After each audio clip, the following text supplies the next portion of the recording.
Hearing देखिए कि आप 31 तारीख को थी और 31 तारीख के बाद फिर 4 तारीख को डेट हुआ, लेकिन हर बार टलती जा रही है। लेकिन हाँ ठीक है, सच का लड़ाई है तो थोड़ा टाइम लगेगा।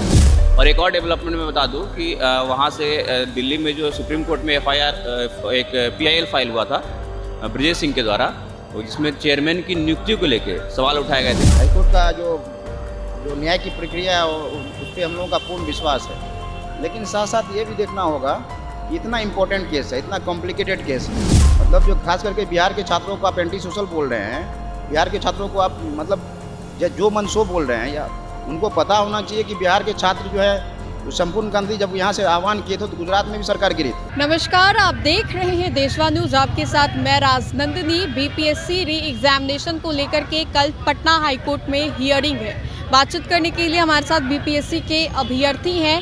कई ऐसे अभ्यर्थी, उनमें से 3 अभ्यर्थी जेल भी गए, जेल से उनकी रिहाई भी हुई। रामांशु सर को क्या हो गया, सब कुछ मुद्दे पर बातचीत करेंगे। लेकिन अभ्यर्थी है, एक्साइटमेंट, जोश फिर से आया। कल हियरिंग है पटना हाईकोर्ट में। बिल्कुल, हम लोग तो बहुत उम्मीद है माननीय हाईकोर्ट से कि ज़रूर वो कोई पॉजिटिव फैसला देंगे, क्योंकि हेयरिंग देखिए कि आप 31 तारीख को थी और 31 तारीख के बाद फिर 4 तारीख को डेट हुआ, लेकिन हर बार टलती जा रही है।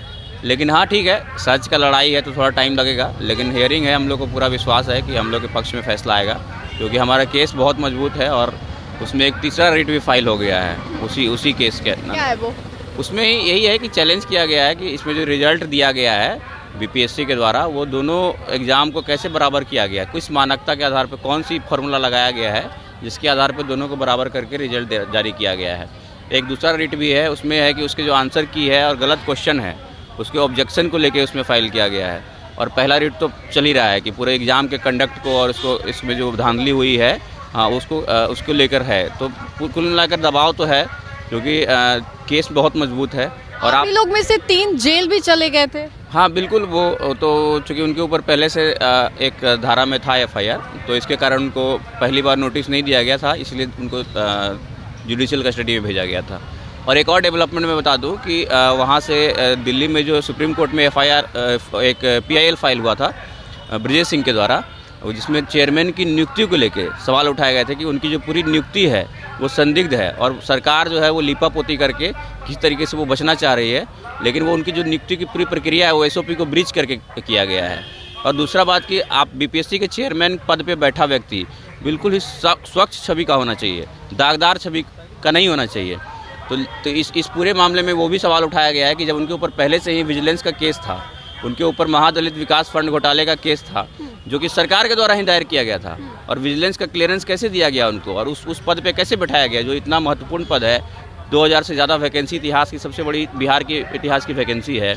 और इसमें यानी कि पूरा जो प्रक्रिया अपनाया गया है चेयरमैन की नियुक्ति से लेके, नोटिफिकेशन से लेके, नॉर्मलाइजेशन की जो भ्रम पैदा किया उससे लेकर, और 13 तारीख को जो बापू परीक्षा परिसर में जानबूझकर ऐसी स्थिति पैदा की गई ताकि वहाँ का एग्जाम कैंसिल करा के दोबारा लिया जा सके और बैक डोर से नॉर्मलाइजेशन किया जा सके। कहना चाहते अंदर से ही घोटाला पूरा बहुत बड़े लेवल का ये स्कैम है और इसका परत दर परत देखिए, आप देखिए आगे उजागर होते जाएगा। अभी जो PIL फाइल किया गया है, उसके बाद जो 3 रिट फाइल किया गया है, आप सोचिए कि नॉर्मल केस करने जाइएगा तो अगर आप में थोड़ा भी दम नहीं रहा केस में तो जज साहब उसी दिन रिजेक्ट कर देते हैं। यहाँ 3 रिट एक्सेप्ट हुआ है एक ही मामले को लेके। इसी से समझ में आ रहा है कि कितना दम है इस केस में।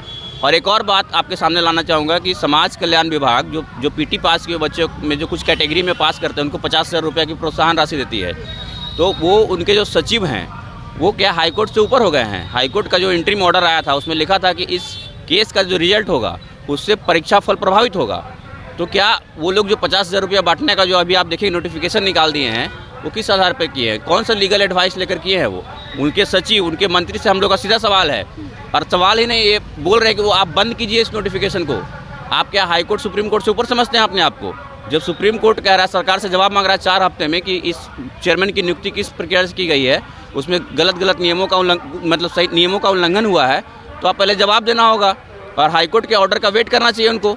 जो सुनवाई होनी थी 31 तारीख को, उसके बाद 4 तारीख को, फिर अभी कल परसों सुनवाई है, तो उनको वेट नहीं कर सकते हैं। वो छात्रों को इसमें पैसा बांट के और बाद में अगर रिजल्ट कैंसिल होता है तो छात्रों से पैसा वसूलेंगे और वसूल कर क्या करेंगे, मतलब अगर वो छात्र नहीं दे पाते हैं तो उन पर गंभीर धाराओं में FIR करेंगे, इकोनॉमिक फ्रॉड का FIR करेंगे। कितनी होप है? कल तो फिर से आप लोगों की हियरिंग है पटना हाईकोर्ट में। देखिए लिस्टिंग तो है, लेकिन जो डेवलपमेंट रहा है पिछले 3 हियरिंग्स में, उसमें ये देखा गया है कि कल हो सकता है कि नहीं भी हो, परसों हो, लेकिन हम लोग आशान्वित हैं। और जो हाईकोर्ट का जो न्याय की प्रक्रिया है उस पर हम लोगों का पूर्ण विश्वास है।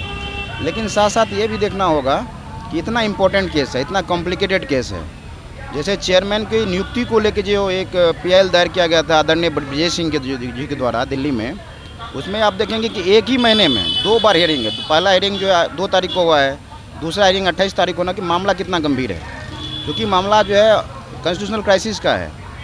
और जो सुप्रीम कोर्ट का गाइडलाइन है या जो एस्टेब्लिश प्रोसीजर है कि चेयरमैन जो है वो मजबूत चरित्र वाला व्यक्ति होना चाहिए, साफ़ सुथरा चरित्र वाला व्यक्ति होना चाहिए। और ये तो पूरा का पूरा 2012 से ही जो है महादलित विकास मिशन के पैसे का गबन का जो आरोपी है, आरोप सिद्ध भी हो गया है। आरोप सिद्ध जो है वो विजिलेंस ने कैसे आप लोग सवाल उठा रहे हैं, डर नहीं लग रहा आप लोगों को? चेयरमैन चेयरमैन से क्या डरना है? जो गुजरात मॉडल यहाँ एस्टेब्लिश कर रहा है वो क्या समझ रहा है? मतलब जो खास करके बिहार के छात्रों को आप एंटी सोशल बोल रहे हैं, बिहार के छात्रों को आप मतलब जो मन सो बोल रहे हैं, या उनको पता होना चाहिए कि बिहार के छात्र जो है संपूर्ण क्रांति जब यहाँ से आह्वान किए थे तो गुजरात में भी सरकार गिरी थी उस समय। यहाँ भी चुनाव है, क्या बोल रहे हैं, सरकार यहाँ भी गिरी? देखिए निश्चित रूप से कोई प्रोसेशन प्रोटेस्ट होता है, विशेष करके जो स्टूडेंट का प्रोटेस्ट होता है, यूथ का जो प्रोटेस्ट होता है, निश्चित रूप से जो वोटिंग डेमोग्राफी है वो तो अफेक्टेड होगा ही होगा, क्योंकि हम लोग 4 लाख की संख्या में हैं, हमारे परिवार में भी लोग हैं, तो कुल मिला के 20-25 लाख तो हैं। और आपको पता है कि हर एक विधानसभा में अगर 3000 वोट इधर से उधर हो जाता है तो वहाँ तो फिर नया ही चेहरा डेवलप हो जाता है। तो हम लोग पढ़े लिखे व्यक्ति हैं, हमें पता है कि जो है विधानसभा की क्या उसमें वोटिंग परसेंटेज कितना होता है, उसको कैसे उस वोटिंग पैटर्न को कैसे हम लोग जो है अपने जो हम लोग के अंदर जो एक इंटेलेक्चुअल कैपेबिलिटी है, कैसे उसको सिर्फ मुद्दों पे जो है उसको एस्टेब्लिश कर सकते हैं। अच्छा, चिराग पासवान ने आप लोगों का समर्थन भी किया था, आयोग के बारे में उन्होंने भी बहुत कुछ बोला, आप लोगों का समर्थन किया, कैसा लगा चिराग पासवान? देखिए चिराग पासवान जी के साथ डेलीगेशन में हम भी थे, लेकिन जो भी है वो बोले हैं सिर्फ हम ये करेंगे। उन्होंने बोला था, एक वर्ड कोट कर रहा हूँ मैं, उन्होंने बोला था कि हम स्ट्रॉन्ग एग्रेसिव एक्शंस लेंगे अब। लेकिन पिछले 15-20 दिनों में क्या स्ट्रॉन्ग एग्रेसिव एक्शन लिए हैं? आप कुछ भी नहीं लिए हैं। आप जो है आप मतलब जो है एनडीए के घटक दल के लोग हैं, आप कैबिनेट में मंत्री हैं, आप बात कीजिए वहाँ पे एनडीए में कि जो है छात्रों को नीतीश कुमार से मिलने दिया जाए। हम अभी भी आशान्वित हैं कि अगर आदरणीय नीतीश कुमार जी मिलते हैं अगर हम छात्रों से, तो वास्तविक स्वरूप में न्याय मिलेगा वहाँ से, क्योंकि जो नीतीश कुमार जी की छवि रही है वो छात्र हित के लिए बहुत एक संवेदनशील वाली छवि रही है। वो 67 में आपने देखा, उससे पहले भी बहुत सारा डेवलपमेंट देखा। 7 निश्चय 2 में देखिए विशेष करके छात्रों पे ही केंद्रित है पूरा का पूरा वो जो अम्ब्रेला प्रोग्राम है वो। लेकिन जो है चिराग पासवान जी जो है मतलब जो है मुझे नहीं लगता कि बहुत गंभीर भूमिका में हैं, और बहुत महत्वपूर्ण तो वो सहायक सिद्ध नहीं हुए हैं अभी तक में। आपको क्या लग रहा है, चिराग कोई एक्शन लेंगे? आप लोगों को लेकर के एक पॉजिटिव बयान भी दिए थे। देखिए बयान दिया था और डेलीगेशन में भी था मैं, उसके बाद भी फॉलोअप भी हम लोग लिया था, लेकिन उसके बाद वो डावोस स्विट्जरलैंड चले गए थे अपने कार्यक्रम में। लेकिन आने के बाद भी एक कमेंट किया उन्होंने कि चूँकि इसमें पूरी की पूरी प्रक्रिया जो है वो संदेह के घेरे में है, तो उसके लिए वो कहे भी थे, लेकिन कोई कंक्रीट रिजल्ट नहीं दिख रहा है। और एक और बात हम लोग भी बोले थे कि आप मुख्यमंत्री जी से ही मिलिए जाके, आप तो केंद्रीय मंत्री हैं, आपके लिए तो दरवाज़ा हमेशा खुला है। हम लोग से तो मुख्यमंत्री मिलते नहीं है, इसलिए हम लोग जदयू कार्यालय गए थे कि चलिए वहाँ नहीं मिलेंगे तो यहाँ तो कम से कम सूचना पहुँचेगी उनको, लेकिन वो भी नहीं किए। तो खैर हम लोग को उनके इंटेंशन पे बहुत डाउट नहीं है, लेकिन जो दिख रहा है ना वही है, वो सबके सामने है, तो फिर लोग तो सवाल पूछेंगे ही। इसीलिए अब बात पे और जोड़ दूँ, ये जो बाईपास जो कर रही है ये बीपीएससी बाईपास करके एक फर्दर डेवलपमेंट कर रही है। जो प्रोविजनल जजमेंट है उसमें सीधा बोला गया कि फाइनल रिजल्ट जो होगा वो हाईकोर्ट के फाइनल डिसीजन से प्रभावित होगा, है ना।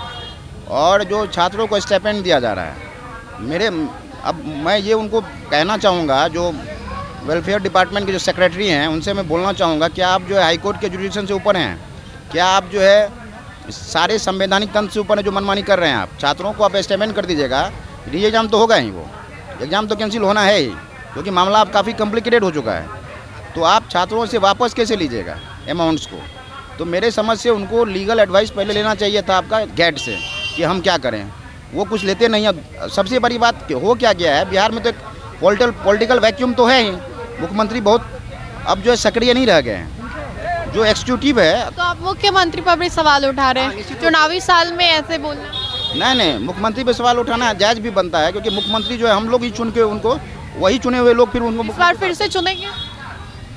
अब तो सोचना पड़ेगा, सोचने वाला विषय बन गया अभी ये। विषय बन गया है। और जो डिटेरेशन हुआ है उनका, देखिए उनकी छवि जो है नो डाउट जो है, मतलब जो एक बिहार विकास के डेवलपमेंट को एक न्यू मॉडल जो दिया उनकी रही है, लेकिन पिछले 1-2 साल से देखेंगे आप तो डेवलपमेंट का एजेंडा जो है वो बहुत पीछे छूट गया है। मामला सिर्फ पॉलिटिकल स्टेबिलिटी का रह गया कि हम सरकार में कैसे बने रहे, ठीक है, तो इसलिए उन पे भी आक्षेप तो लगेगा ही लगेगा। चलिए, तो देखिए बिहार में तो इस साल चुनाव है, लेकिन चुनावी साल में बीपीएससी वाला जो मुद्दा है वो काफ़ी जोरों शोरों से हर तरफ गूंजता हुआ दिखाई दे रहा है। और तकरीबन आपको बताएं तो 45 से 50 दिनों से बीपीएससी अभ्यर्थी जो है वो लगातार धरना कर रहे हैं। हियरिंग्स पर हियरिंग्स हो रहे हैं, कभी डिले हो जा रहा है तो कभी हियरिंग्स में कुछ बाधाएं आ जा रही हैं। लेकिन कल पुनः बीपीएससी री एग्जामिनेशन को लेकर के हियरिंग है पटना हाईकोर्ट में। देखने वाली बात होगी कि कल ये हियरिंग होती है या नहीं, और चिराग पासवान को लेकर के भी अभ्यर्थियों ने क्या कुछ कहा ये हमने आपको सुनाया। फिलहाल के लिए इस अपडेट्स में इतना ही, हम दोबारा जुड़ेंगे। धन्यवाद।